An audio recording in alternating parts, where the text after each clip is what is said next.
Jika hidup ini hanya untuk diri sendiri, maka akan terasa singkat dan tak bermakna. Namun ketika hidup ini kita persembahkan untuk orang lain, maka akan terasa panjang, dalam, dan bermakna. Assalamualaikum warahmatullahi wabarakatuh.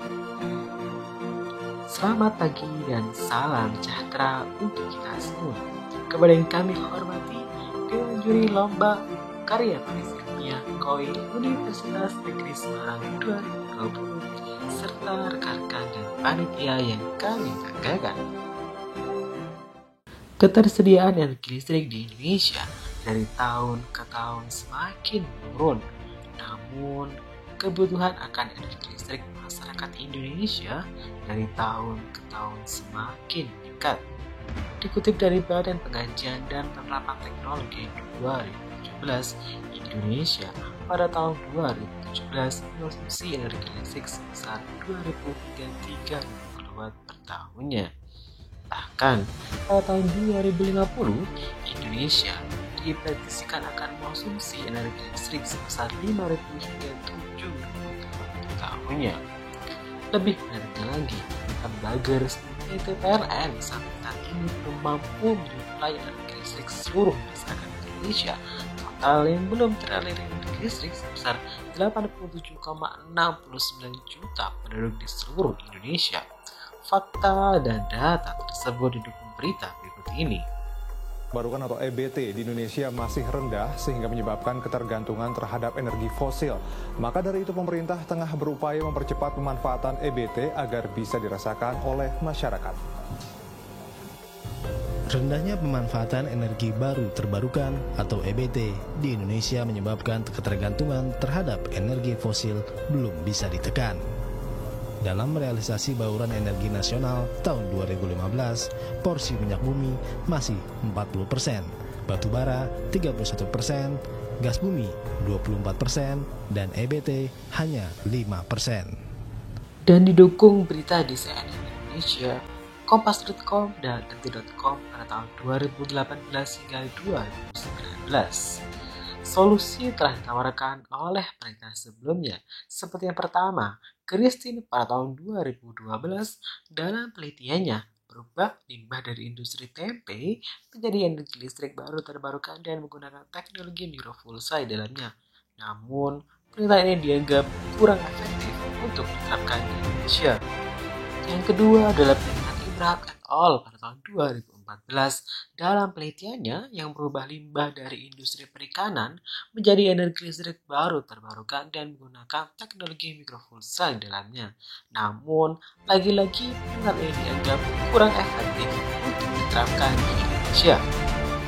Oleh karena itu, kami, 3 inovator muda delegasi Universitas Brawijaya Malang dengan rekan saya, Muhammad Verifikasi sebagai koordinator, Alevinta Shinta Putri sebagai editor, saya Muhammad Sarifuddin sebagai implementator di bawah bimbingan Bapak Yusuf Hendrawan, STP M.Abstraf SGPSRI sebagai motivator dan evaluator dari program kami. Dengan berhati mempersembahkan suatu inovasi karya anak bangsa yang berjudul Divest Digital Full Self for Indonesia.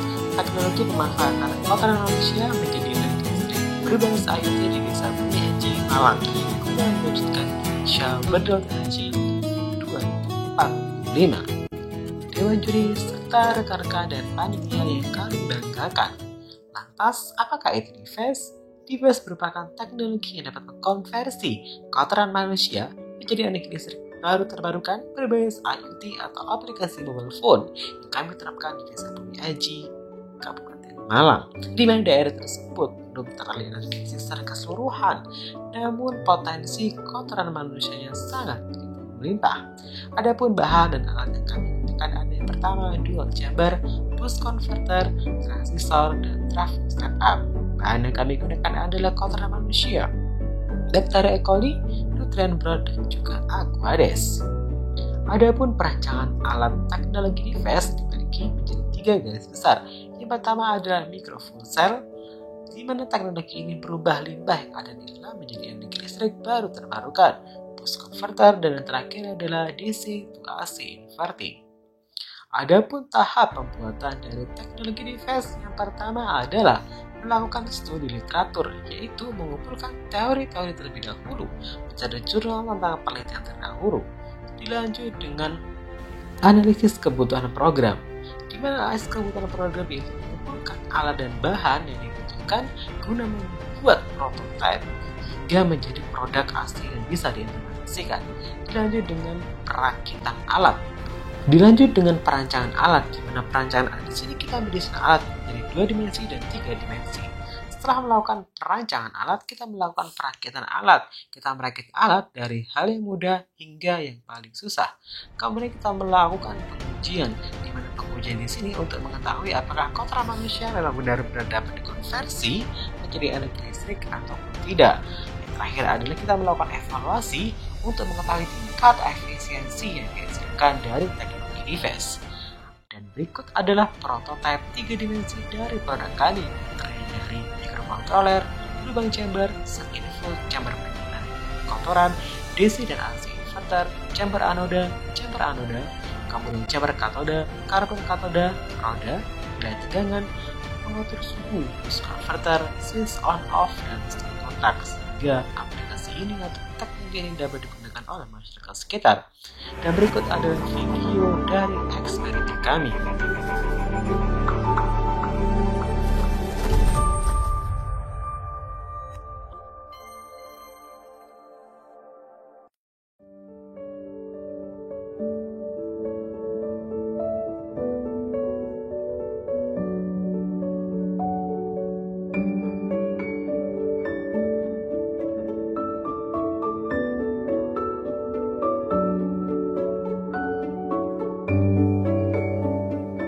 Adapun percobaan kami dibagi menjadi 3 percobaan. Yang pertama adalah kita menggunakan 1 chamber saja dan menghasilkan tegangan sebesar 2,056 volt saja.